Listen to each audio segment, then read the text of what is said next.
Hi everyone, as you're joining in, we have a poll question that's popped up on your screen.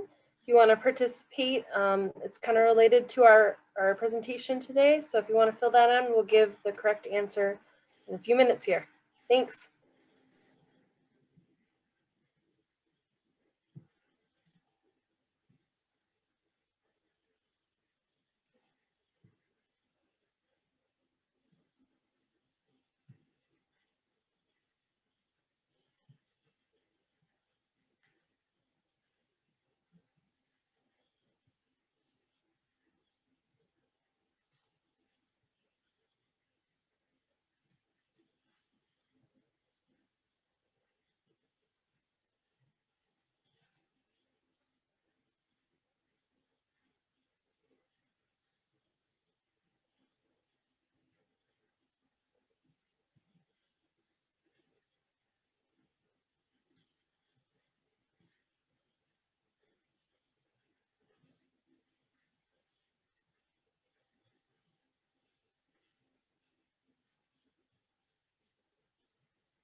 Don't know where those photos are.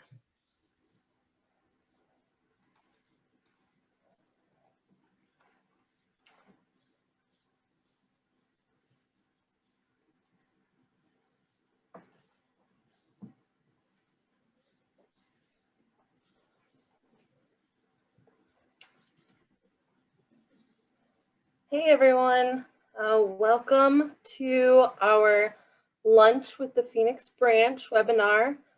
Maisha, I don't know if you can pull up actually the results of the poll question that was just up. So we had a poll question if you had joined just a little bit before noon here. How many days in Phoenix were over 100 degrees in 2020? And most of you got it right at 145 days. It was a very hot year last year. So that is related to our presentation here today on the Phoenix Climate Action Plan, City of Phoenix Climate Action Plan. I want to let all of you know we are recording this webinar, and that will be up up on the Phoenix website as well as the section website to view later if you so choose.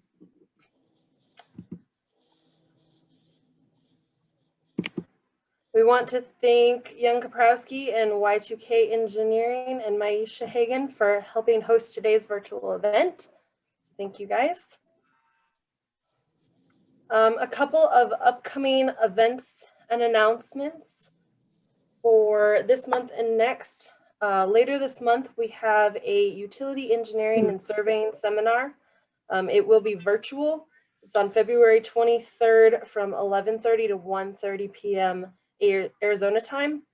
We're going to go through a couple of tools that UESI, the Utility Engineering and Surveying Institute, has come up with to help with utility coordination. A couple of case studies on good and bad utility coordination, as well as some things to look for when you're starting out in a project that will ultimately try and help you with the coordination on your project. So looking forward to that. We also will have a event, Lunch with the Branch, on March 10th next month. At this event, we're going to be presenting the Large and Small Project of the Year awards, as well as the Government Engineer of the Award. That will also be our presentation topic. So please join us for those awards, as well as to hear about some really cool projects that we completed in the last couple of years. Both of these events will provide PDHs to the attendees. Wanted to let you guys know that ASCE is hosting a membership drive for this upcoming year. Each section will compete based on the percentage of growth driven by that section's participating members. There's going to be section prizes as well as individual prizes, and the top 3 sections will win a cash reward between $1,000 and $500 for the year. So with it being a virtual year, this is definitely important and also a great time to get involved if you haven't. There's prizes from $50 Amazon gift cards to $500 Amazon gift cards. So the contest is open to all ASCE sections and members. And the first step is to just make sure that you're current with your dues, but all the other information for it is at this website in the bottom of the screen. With that, a great benefit of being a member, you get PDHs. So we will be providing PDHs for this presentation after the end of it. It will be probably coming through in the next two or 3 days. Want to reach out to anybody that has young engineers in their office that are getting ready to take the PE review course, or if you are getting ready to take it, the YMF, Phoenix YMF is putting on a virtual PE review course. Registration is open right now and classes start March 8th. Contact Cynthia Alvarez, her information is on this, or email me or any of the board in order to get in touch with her. If you want to become a sponsor for the 2021 year, please contact any of the officers on the Phoenix branch. We have a bunch of different levels to help out with sponsoring students and YMF and stuff like that. So definitely get your logo on all of our ASCE stuff. We have a couple of awards today that we would like to present. These are the 2021 new life members. We had 6 members from the Phoenix branch that have achieved this recognition in 2021, and these members are shown on the screen. A few of the members have shared some exciting facts and pictures. 6 members are Dorothy Haynes, Randy Harrell, Robert Muhammad, Joseph Monroe, Thomas Schmidt, and Robert Turton. Randy is a recently retired town of engineer for the city of Fountain Hills after 30 years. He was an ASCE Phoenix branch officer and was president during 1993 to 1994. Thomas Schmidt was retired from ADOT in 1999 as the state engineer. Prior to that, he served as the director of the motor vehicle department. Kind of a fun story from Tom. While he was the district engineer in 1990 for ADOT on the construction of the Roosevelt Bridge project, Governor Rose Mofford was to speak at the dedication ceremony. They assembled a small raised platform with a podium on it, and before Rose got up to speak, the state engineer asked Tom to stand behind the platform just in case Rose accidentally stepped backward and fell. Tom thoroughly enjoyed serving under Rose Mofford, and she was awesome. Robert Turton is also one of the members that shared some facts. He has been blessed with an amazing opportunity throughout his career and have taken him around the country working on wonderful projects. Some of those projects include the new Navajo Bridge and the Hoover Dam Bridge here in Arizona, the new Corpus Christi Bridge in Texas, the new 6th Street Viaduct, and the new Gerald Desmond Bridge in California, new San Francisco Oakland Bay Bridge, East Bay Crossing, and the replacement of the I-5 Columbia River Bridge in Washington, Oregon, to name just a few. For what it's worth, Robert's favorite project is still the Navajo Bridge, which was a full planning to ribbon cutting experience spanning from 1986 through 1995. So a big congratulations to all these new life members. Just a little bit of history on what this actual achievement is. Advancement to life membership in the American Society of Civil Engineers is an honor and unique accomplishment reserved for particular engineers and individuals who have made a long-time contribution and commitment to the society and the profession. As a small token of thanks for your lifetime commitment to ASCE and the profession, we are going to present each of these members with a lifetime member certificate and lapel pin, which confers upon the status of life member in the society. So those will be mailed to you guys that are on here. As life members of ASCE, you have represented the people of this country, the true nature of our people serving profession. You have endured many obstacles as you have paved the way for us practicing today, as well as future generations. And without your tenacity, we would not experience our enhanced quality of life. Civil engineers are routinely the unsung heroes of the built environment, and today you are being singled out for your contributions to the health, safety, and economy of our nation and around the world. True professionals in which all people may have confidence, you have dedicated your talent, time, and expertise to the advancement and betterment of people. On behalf of myself, the ASCE Board of Direction, our Phoenix branch, and all 144,000 members of ASCE, it's my profound pleasure to thank you for your contributions to civil engineering, and may each of us aspire to reach your level of success and accomplishment as we continue to serve the society in the years ahead. So congratulations, all of you guys.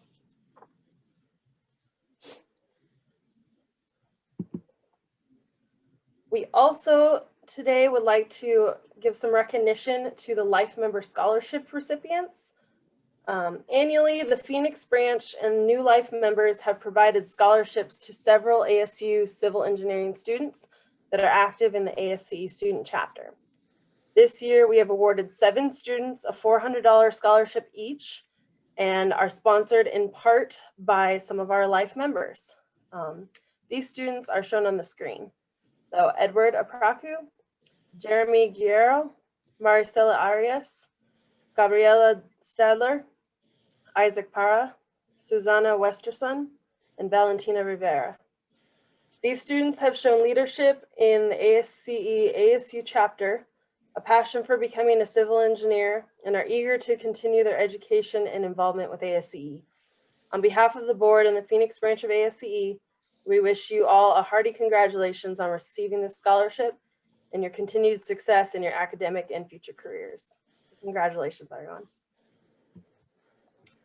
And with that, we will bring it to the topic for today's presentation, the City of Phoenix Climate Action Plan. And we have 2 presenters today, Nancy Allen and Matthew Potzler. Nancy Allen is the Environmental Programs Administrator for the City of Phoenix, overseeing the city's efforts in environmental protection and climate change. Nancy came to Phoenix after more than 25 years working in the environmental field, both in the public and private sectors, including 7 years with the Tennessee National Guard. Nancy has a Bachelor in Science in Environmental Sciences with an emphasis in chemistry from the University of Tennessee, and a Master of Science in Engineering Technology focused on industrial safety from Middle Tennessee State University.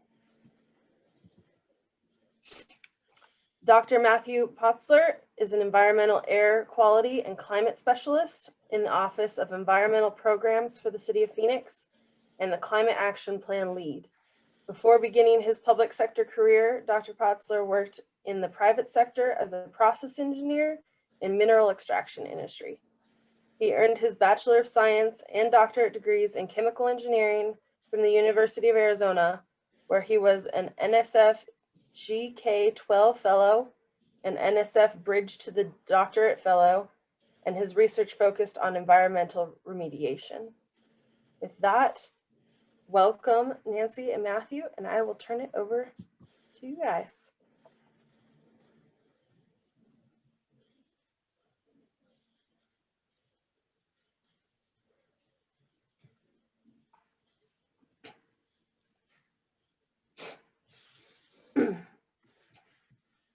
Okay, well, welcome everyone. This is Nancy, and I'll be giving the introduction here about the City of Phoenix, our climate action framework that is on our website, and the process through our climate action planning that will result in a climate action plan by the end of the year. So, next slide, please.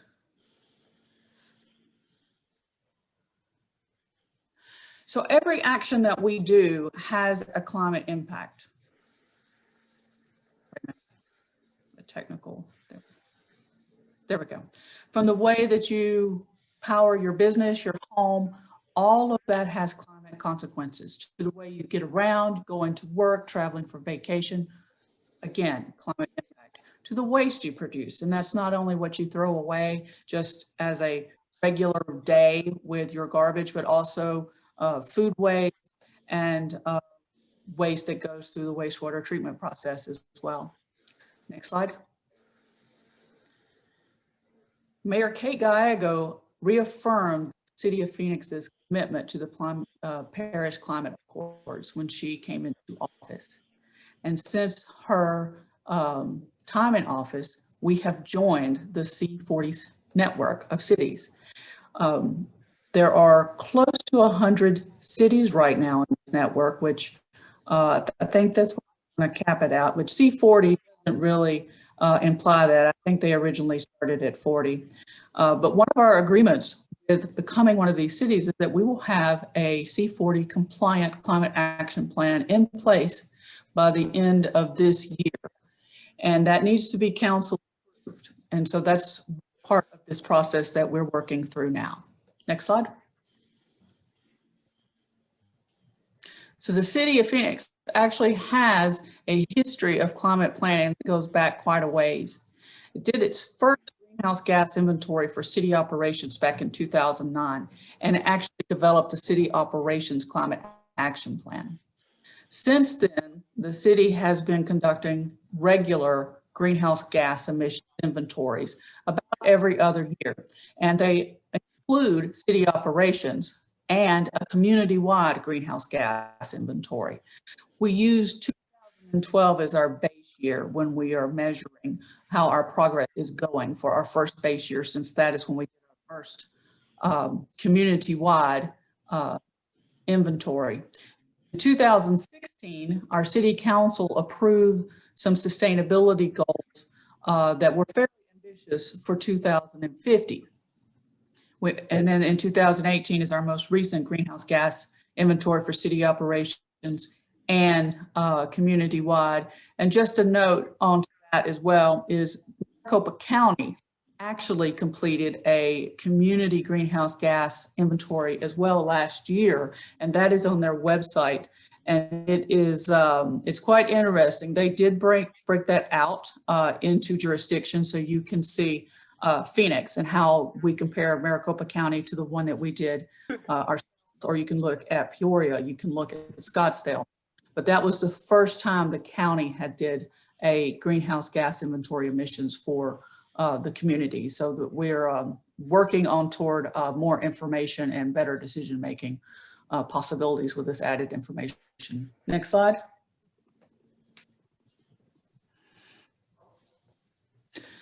So why greenhouse gases? And I'm sure that I'm preaching to the choir here, that everyone knows that the greenhouse gases actually trap heat in our atmosphere and do not allow the heat to escape. The most common ones that everyone is familiar with is carbon dioxide. You will see a lot of things in the greenhouse gas reports on carbon dioxide equivalents. And that is when you will convert methane greenhouse gas into a carbon dioxide equivalent on that. And also water vapor and some of the fluorinated substances are very strong greenhouse gas problems. Next slide. So in the city of Phoenix, our major sources come from transportation and stationary energy sources. Waste is only about 2% of our greenhouse gas emissions here. Stationary energy sources of GHG, we expect to go down in the future since our power grid is becoming less carbon intensive. Both SRP and APS have ambitious sustainability goals moving away from coal toward natural gas and ultimately renewable energies. And transportation is the next one, not only gasoline, but also diesel powered vehicles and aircraft as well. We are a spread out city. You need some sort of internal combustion engine to get from point A to point B. In most cases, we are one of the few cities actually expanding mass transit right now. And so that hopefully will add a decrease to those emissions associated with transportation in the future as well. Next.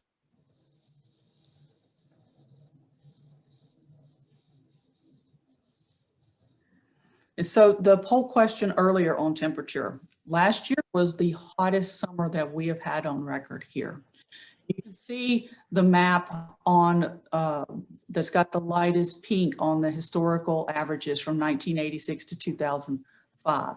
And then you can see the next two maps of one, if we actually lower our emissions, and two, if we continue with business as usual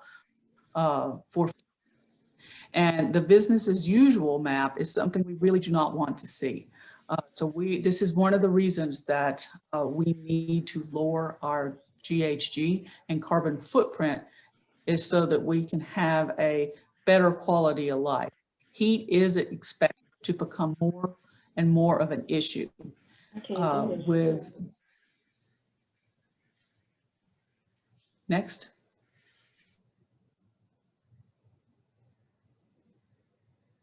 So this is the map that that was the map that we were going for. And now I'm going to turn it over to Matthew to talk about the framework.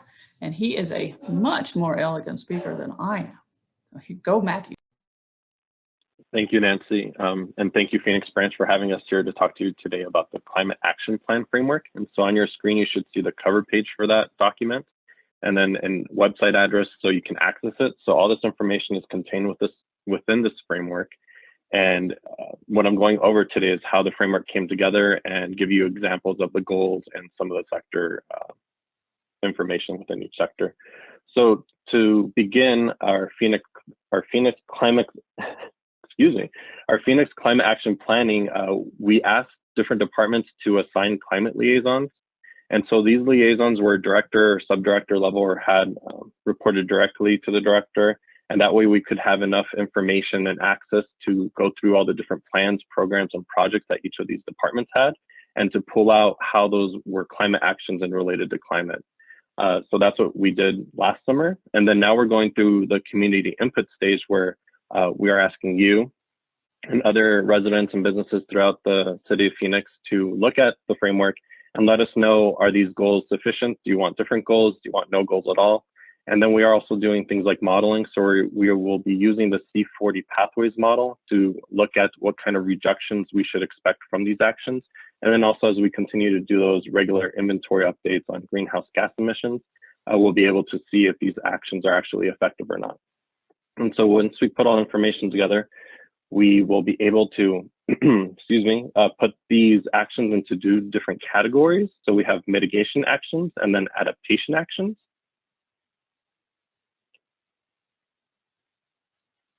And so for our mitigation actions, these end up being grouped together into emission reductions goals. So these are just goals primarily to reduce our greenhouse gas emissions throughout the city of Phoenix, not just city operations, but also the community scale. These three different sectors are stationary energy, transportation, and waste that we talked about. And then as you saw on the map, we are going to see some of those climate changes. And so we're trying to make them as mild as possible, but to increase the city's resiliency, we focused on 4 different sectors that are important to residents of Phoenix. Those include air quality, local food systems, heat, and water. And so this is the format that the framework is in. And so I will be describing one of the sectors, and then the rest I'll just briefly go over goals. And then again, the website, if you go on there, it'll have the framework itself and more information for all the different sectors. And so for each of the sectors, you have sector goals, 2050 goals. So these are goals that were already adopted by City Council previously. Then we have quick start action examples. So these are things that we can do now quickly. And then we have also short, mid, and long-term goals, and then some key achievements. So things that we felt were important to showcase in the framework and say that the City of Phoenix has considered climate change and greenhouse gas emissions previously, and it's important to us, and what we wanted to show that has been done already. And so for example, kind of a fully fleshed sector to show off to you, we have stationary energy. So we have our 2 goals for 2050. We have primary goal is to have net positive buildings. So not only consider how much energy they're using day to day, but also how much energy and materials are embedded within the building structure itself. And so the goal is to have those be net positive. Then we also want to create vibrant, compact, complete centers. So these are areas where you can receive services throughout the city and more locally, so you don't have to go anywhere far to get them. And some of the ways that we'll be achieving these goals are to have more solar, to reduce energy use, to have more renewable energy on city operations, and then also to think about conservation and more renewable energy programs for the residents themselves. Have more stability in the electricity infrastructure by creating microgrids, again, that net positive buildings, and then to have a net zero electrical grid. So APS and SRP, who supplies electricity to city, already have their own sustainability goals, and those include to either become carbon-free. APS is going to plan to be carbon-free by 2050, and then SRP plans on reducing their emissions to 90% of 2005 levels. And this is an example of a quick start example for stationary energy. And so the goal was to install solar at city housing sites at the end of the year. And so here you can see a couple examples. So you have a plan for Osborne where you can see solar panels are going to be installed. Then Fillmore Gardens, you can see the construction has already taken place. And so the residents of these areas and sites receive a small credit. So we're hoping that the benefits of all these climate actions not only affect businesses and residents, but everyone at every level. And for a key achievement, recently the city of Phoenix has installed solar in 50 different city properties. So here you can see a few examples. So you can see a library, you can see a rental car at the airport, and then you can see solar at Lake Pleasant Water Treatment Plant. And so for the rest of the framework, I will just go over the goals just to give you an idea of the kind of goals we're thinking of. And if you want more of those examples of quick start actions and the key achievements, if you could look at the framework itself. And so for transportation, the key goal for 2050 is to have transit in every Phoenix neighborhood, to have it accessible to 90% of residents within 10 minutes of walking. And then also to kind of change everyone's mode of transport. So it's more based on biking, car sharing, less of the solo occupancy vehicles. To complete some of that, the goals include, again, encouraging multiple modes of transportation. In the meantime, between getting to electric vehicles, switch to alternative fuels. So go to either compressed natural gas from diesel. And then also think about how you can reduce the number of vehicle trips that you take. So again, kind of building communities so that you can live, work, and play in the same area. For waste goals, we want zero waste by 2050. And then we had a 40% waste diversion by 2020. I think they got close, around 39. I think they're still finalizing those numbers. So we're pretty close to that goal by 2020. And the way to get there by having goals to reuse and recover waste materials, to capture landfill gas, to have more participation from residents and businesses. Again, this framework and eventual plan is for the greater community. So the more participation, the more easily we'll all get to our goals together. We'll also want to transition to green alternatives from hazardous materials, more redevelopment of brownfield sites, and then to capture biogas from wastewater treatment processes. For air quality goals are pretty simple, is to have clean air. So we want to outperform federal standards, and then we also want to have a lot more excellent or good visibility days. We'll do that by decreasing ozone precursor emissions, primarily from vehicles, and then also to decrease emissions of particulate matter and dust and things like fireworks smoke. Our local food systems goals are included. So we want to have a thriving, vibrant food system. And then we want to eliminate food deserts. So food deserts are areas where you don't have healthy, fresh, accessible food available. And around 75% of the food deserts in Maricopa County are in the city of Phoenix. So some of the ways to achieve that is to have, make food more available, encourage businesses that produce and process, distribute, sell food, have those more encouraged, grow food in Phoenix, locally grow food, and then to, again, reduce food waste. And then for city operations, we want to have more policies that address those issues. For heat goals, we want to make sure that we have residents within a 5-minute walk of a park or pathway. And then we have a 2030 goal to increase tree and canopy from either constructed shade or trees themselves to 25% by 2030. Some of the goals include a network of cool corridors. So where people move and walk is where we want to place most of the shade. And then we also want to increase as much shade as possible where City of Phoenix has property rights. We also want to increase services and resources to residents during like summers like last year. We're going to work on increasing using more materials that are reflective in city projects. So Streets has a project right now where they're cool pavement is what it's called if you want to look it up. And it's within the framework too, where they're using different lighter colored materials to seal the asphalt. And so instead of being dark, they'll be lighter and reflect more of that light back into space. Then we'll also be developing heat ready certification for cities. For the water goals, we have a 100-year clean and reliable supply of water. We'll do that by having infrastructure projects, again, conservation, reduced use, and then more businesses and programs, more programs for businesses and residents. And again, the goal to capture biogas from wastewater treatment. We were asked to talk a little bit about MAG regional interface. So we're not in this alone. City of Phoenix is not the only one working on these issues. As Nancy mentioned, Maricopa County even conducted its own greenhouse gas inventory for the entire county. MAG, so the America Association of Governments, works in areas like heat relief. So City of Phoenix participates in that network. We also are a member of the Air Quality Technical Advisory Committee. So this is a group that makes decisions to reduce those emissions into air, like the PM10, by recommending different projects, different transportation projects. Then also our T2050, so the transit that Nancy again mentioned, that's expanding, that's due the Phoenix Transportation 2050 program. So that's done in partnerships with Valley Metro and other municipalities. We also do a lot of work in air quality. So Maricopa County is a regulatory authority in air quality, and they also assist in public health with the heat issues. Last year, we actually had our first regional resiliency summit. So we invited a lot of our government partners to talk about what we can do to increase the resiliency of the region. And then again, recently, Maricopa County started a food systems coalition.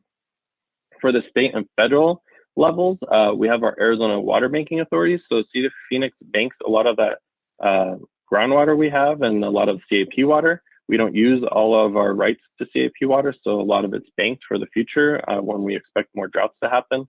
And then we also, again, I spoke about utilities transition to clean energy. Department of Environmental Quality is also interested in air quality in the region.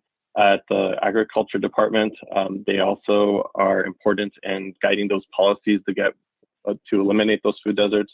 And then at the federal level, we have the Clean Air Act that guides our emissions into air quality. And then more importantly, our new administration is rejoining the Paris Agreement. So the United States of America will now be a part of that again. So next steps after today, we're still going to keep continuing our public engagement. We have a youth workshop for next weekend, February 20th. We just finished our flyer, so I'll have to get that sent out to everyone. So that's youth oriented. So that's for high school students primarily. And so if you're a resident of Phoenix or a child or someone you know is, please invite them to do that. And so we'll get that out to you. We will be completing our modeling again by spring. Then we'll have a draft plan and by spring, but probably at summer. And then we'll have a comment period for the plan itself. So this is a plan that will go to City Council by the end of the year. And so how can you have more input? So I believe a survey link was sent to you, but you can also contact your council member. So this is a link to get to there. You can also go to phoenix.gov and just look up Find My Council Member, council member. And then more importantly, how are all these projects being funded? So as each project is proposed, each of these actions is proposed, it has to have its own funding. So there won't be a climate action plan fund, or at least there's not one planned yet. So when I mentioned the cool payment, so that had its own line item where it was funded. And so one of the ways to influence that is as budget hearings come up and you want to look at what the proposed budget will be for next financial year, go to phoenix.gov/budget/fund. And there's a tool that you can use to recommend and make comments on what our current fund or our current budget is and how you want to see those changes made. And then to contact the Office of Environmental Programs directly, you can go to climate@phoenix.gov, or rather email us there. And then again, all the other information is on that site. If there are any questions, please let us know. Thank you. Thank you so much. We do have a couple of questions, and if anybody else has any questions, please use the Q&A function so I can read them and get some responses. The first question that we have is, how will microgrids fit into the current utility provider framework?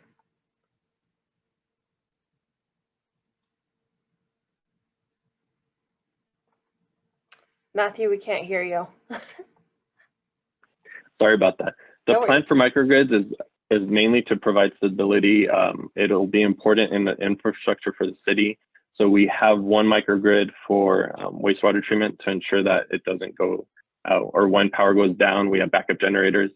So that's where we're thinking of now. In the future, that may change to have it more localized, so each neighborhood might have its own microgrid.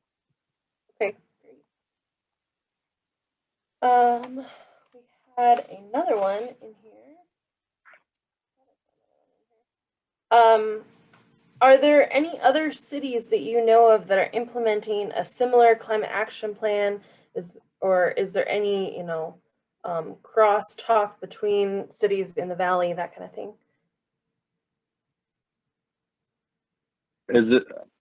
I'll assume if they're asking about City in the Valley, Tempe has a climate action plan. I think many others have sustainability offices. I'm not sure if they have actual climate plans that have been approved by their city council like Tempe has. But for sure, Tempe. I don't know if Nancy knows of any others that have one.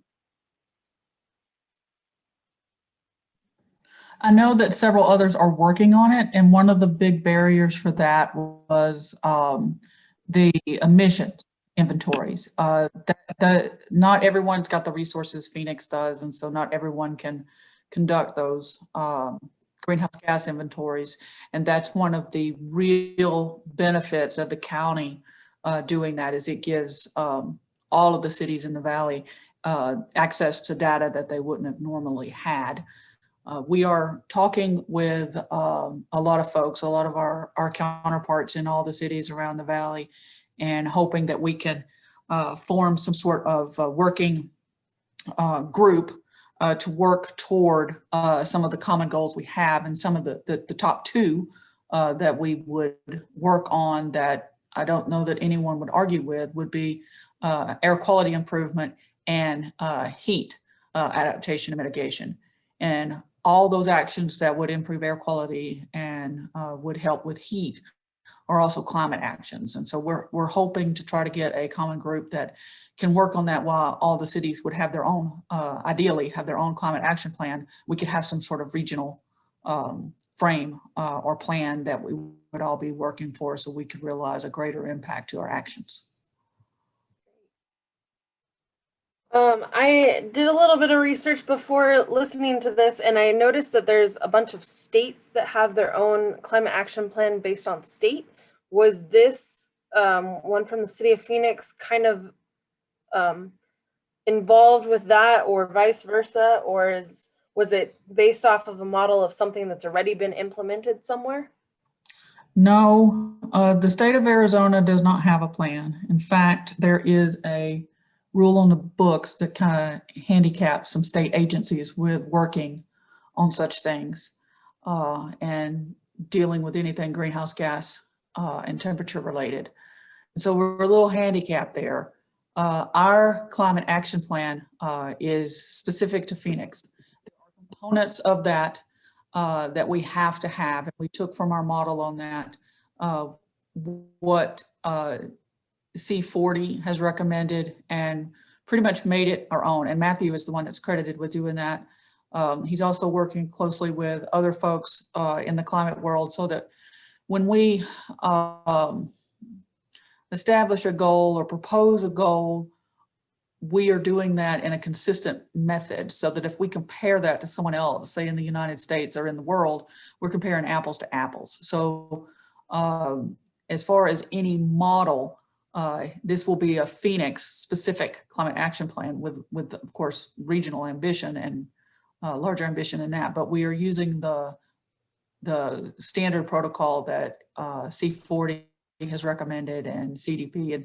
And Matthew may want to talk a little bit more on that, because he's really done an outstanding job on that and creating that framework document on what is the best for Phoenix. Thank you, Nancy. So for the framework itself, we, the team and the climate liaisons, we looked at different climate action plans, and then we also focus on those that were done by C40 and in particular North American cities. And then because we're the first Arizona city or one of the last two USA cities to become part of C40, I also look locally at climate action plans that were available, primarily Tempe's again and Flagstaff, to make it more Arizona friendly. And like Nancy said, some of the work that we're doing, it's not really mirrored at the state level. So I think some of the things that the state level does look at is kind of emergency preparedness or maybe planning for drought, but not necessarily or not at all for greenhouse gas inventories, which is the primary goal of a climate action plan. How will city management monitor progress towards the 2050 goals? Is there an annual report to the city residents or every couple of years? We plan on, so we've been doing community scale greenhouse gas inventories every couple of years now. And so we plan to continue that pattern. And now with the climate action plan, we are planning to update the climate action plan at that same time rate. So we should have updates every couple of years. We'll look at things like the greenhouse gases, see if they actually decreased or not. And then we'll also look at things like temperatures, how are the local temperatures doing? Are cases of like heat illness going down? So those kind of things. The other things we can look at are also air quality measures, or is dust going down, is smoke going down, things like that. Has the wastewater treatment plant on 90th Avenue finalized the methane production into the natural gas grid through private companies? Do you know? The one at 91st? Yeah, 91st. I think that's the one that, Nancy, I think that's the one that Amoresco has a contract with. Is that correct? Yep, that's true. That's Amoresco.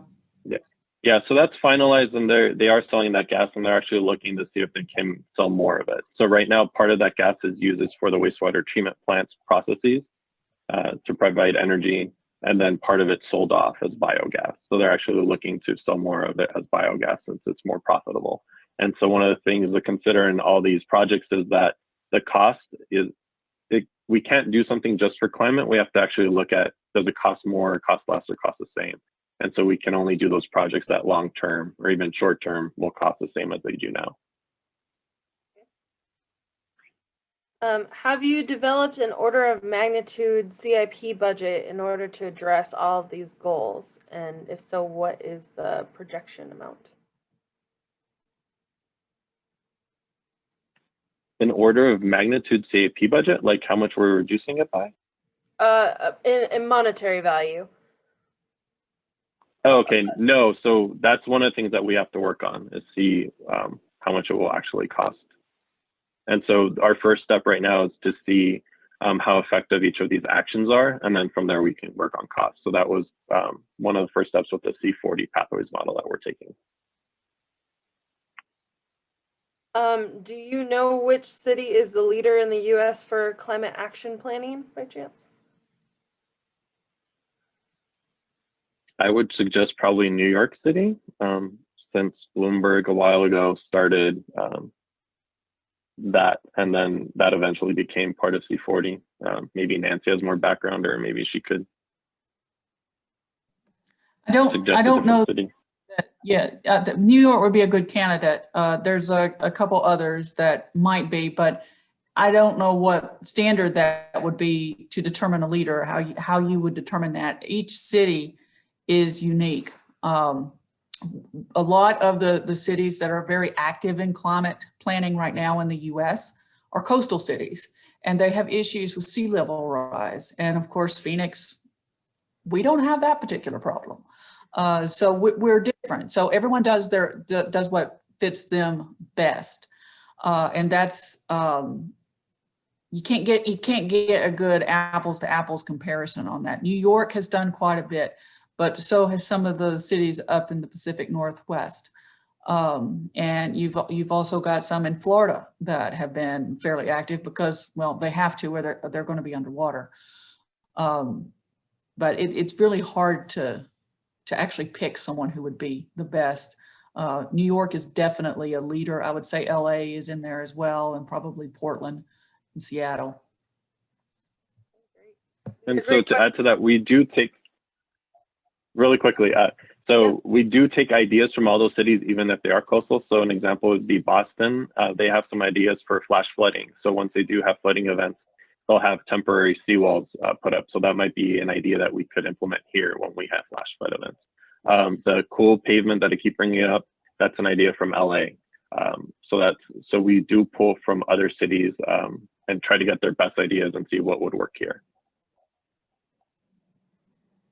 They're great questions, guys. Keep them coming in.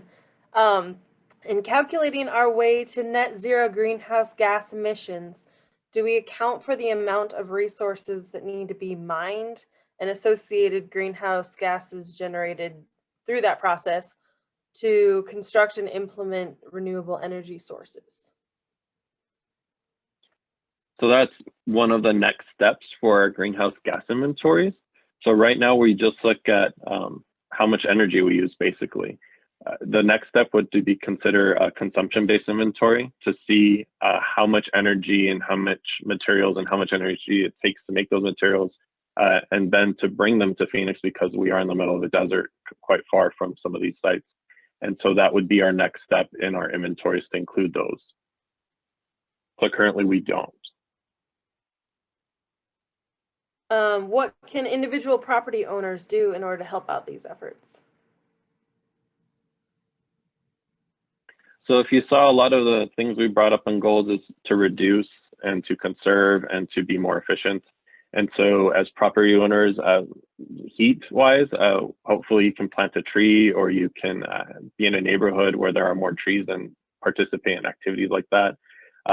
Maybe ask your utility provider if there's any other ways to improve your energy efficiency of your home. So those would be like kind of small day-to-day activities that you could do that wouldn't be too costly, I guess, in installation.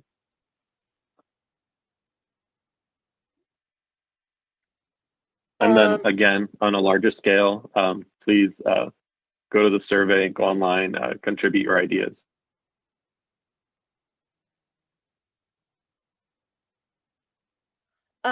Are you aware if the Rio Reimagine project will aim to meet your sustainability goals, or is your department involved with that project planning at all? Yes, so my boss or my supervisor is a environmental coordinator, and her work is primarily, or part of her work is in food deserts, but it also has to do with brownfield redevelopment. And so thanks to her, the city of Phoenix has received many grants and has worked with the cities along the Rio Reimagined, or the Rio. And so a lot of work in that area will be done, and that is included in the climate action plan. So that's one of the goals, that was part of the brownfield redevelopment that I talked about.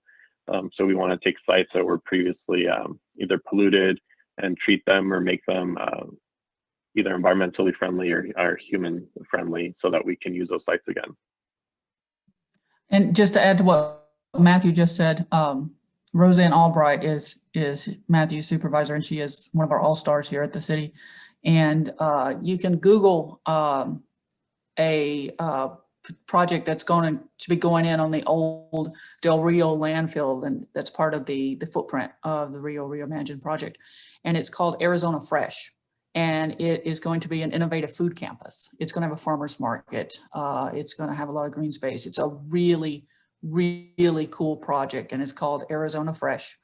And Roseanne was instrumental in that, and it will check a lot of boxes. And the Rio Reimagined and the Rio, the whole stem of the Rio Salado. Our office is involved in all of those projects on there. And yes, they are all counted as part of the 2050 goals. And we do try to, when we're planning those, to be thoughtful of what those goals are and how we can make them better. Great. I think that is all the questions we have right now. Does anybody else have one that they want to get in here real quick?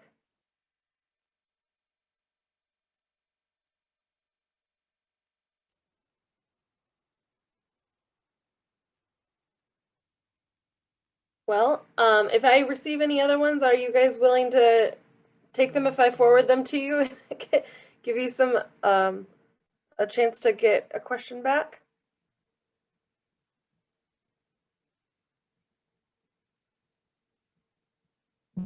Yeah, we can answer questions anytime, and you can get to us through the website as well.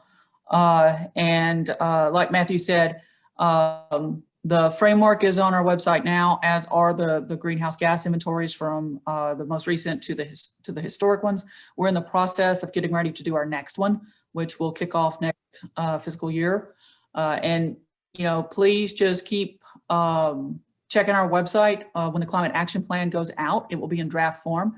We do want people to look at it and to provide us comments. Don't worry, you won't hurt our feelings.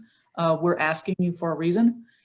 We will be presenting information on the plan at various forums. We'll be having additional workshops. So just look at that. And if you have any questions, email us. Let us know.